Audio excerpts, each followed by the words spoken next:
Welcome to information hub. আপনারা সকলে জানেন পশ্চিমবঙ্গের ওবিসি বাতিল মামলাটি বর্তমানে সুপ্রিম কোর্টে বিচারাধীন এবং আগামীকাল 18ই ফেব্রুয়ারি মঙ্গলবার এই ওবিসি বাতিল মামলার ফাইনাল হিয়ারিংয়ের কথা ছিল, কিন্তু হঠাৎ করে শুনানির দিনটা পরিবর্তন হয়ে গেল। এই বিষয়ে সুপ্রিম কোর্টের পক্ষ থেকে আপডেট দেওয়া হয়েছে। পরবর্তী শুনানি কবে এখন আমরা দেখে নেব। এই ওবিসি বাতিল মামলাটা, ওবিসি সার্টিফিকেট বাতিল মামলাটি অত্যন্ত গুরুত্বপূর্ণ, কারণ এই মামলাটি সুপ্রিম কোর্টে ঝুলে থাকার জন্য পশ্চিমবঙ্গের সমস্ত নিয়োগ প্রক্রিয়া আটকে রয়েছে। এখন আপডেট যেটা এসেছে সেই আপডেটটি আমরা দেখে নেব সুপ্রিম কোর্টের পক্ষ থেকে।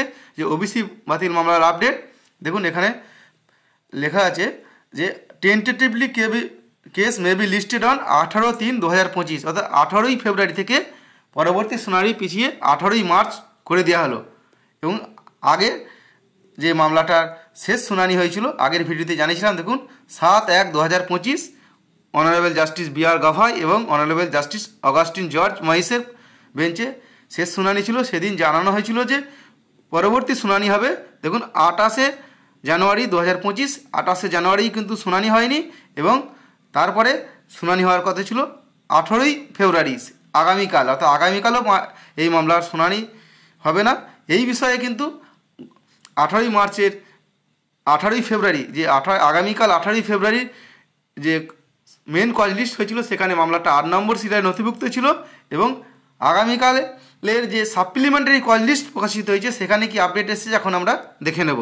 এটা দেখুন, আগামীকাল 18ই ফেব্রুয়ারির যে সাপ্লিমেন্টারি কজ লিস্ট ওবিসি মামলাটা এই 2 নম্বর কোর্টে জাস্টিস বি.আর. গাভাই এবং জাস্টিস অগাস্টিন জর্জ মাইসের কোর্টে শুনানি হওয়ার কথা ছিল। এবং এখানে দেখুন ড্রপ নোট দেওয়া আছে।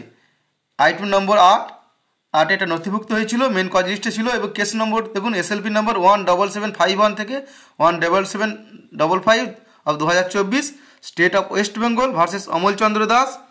এবং অ্যাডভোকেট দেখুন কুণাল আছে এবং শিফটেড টু কোনো দেওয়া নেই এবং রিজন দেওয়া আছে ডিলিটেড মানে কি আছে, আগামীকাল এই মামলাটাই কিন্তু শুনানির যে কথা ছিল সেই আগামীকাল 18ই ফেব্রুয়ারি শুনানিটা হবে না। এর পরবর্তীতে আপনাদের আপডেট যে দেখালাম 18ই মার্চ, অর্থাৎ 1 মাস পিছিয়ে 18ই মার্চ এই মামলার শুনানির জন্য নথিভুক্ত করা হয়েছে।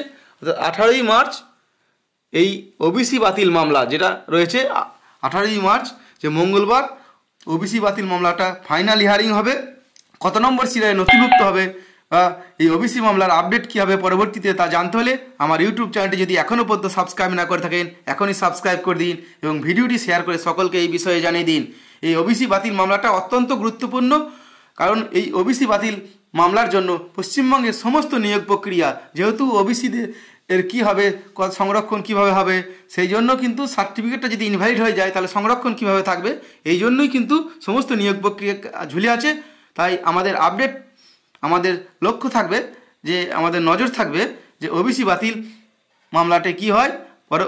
কারণ এর আগে ইন্ডিভিজুয়াল একটা মামলায় সুপ্রিম কোর্ট কিন্তু যে হাইকোর্টের রায়ের ওপর হস্তক্ষেপ করেনি, অর্থাৎ আগের রায়টা যে বাতিল ছিল ওবিসি বাতিল, সেই বাতিলটাই রেখেছে। এখন মূল মামলা যেটা রাজ্য সরকার পার্টি আছে সেই মামলায় কি হয় জানতে হলে আমাদের নজর থাকবে যে সুপ্রিম কোর্টের 18ই মার্চের দিকে। পরবর্তীতে এই মামলার আপডেট পাওয়ার জন্য চ্যানেলটি সাবস্ক্রাইব করে নোটিফিকেশন অন করে রাখুন। ধন্যবাদ এবং ভিডিওটি শেয়ার করে সকলকে এই বিষয়ে জানিয়ে দিন।